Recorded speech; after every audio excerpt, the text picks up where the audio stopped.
how does data affect ocean conservation, and can we use it to help save the ocean? Well, the answer to that simply is yes. We can use it to help save the ocean. But the how we use it to do that is a little bit more complicated. So, what I think we should do first is talk about some of the things that data and the insights that we get from it can actually do to help us make beneficial decisions for our oceans. So, the first thing that you might not know, but data can be used to map out marine biodiversity.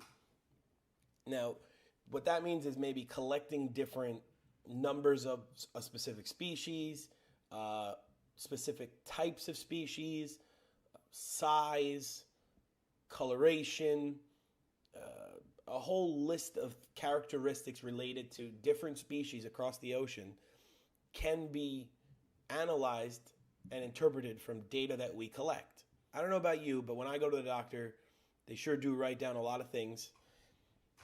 They take tests, collect samples, and interpret the data that they take on you to make informed decisions about your health.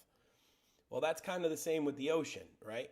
So if we analyze the data specific to the ocean environment itself and not the creatures within it, we have a whole different set of data that we could look at and compare it to other categories. So for example, we can look at the pH balance of the water. We can check temperatures across an entire map. We can test the salinity of the actual water.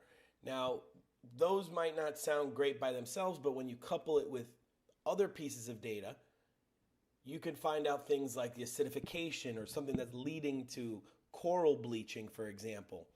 And you can have a better understanding or a map to show that. This one's pretty cool.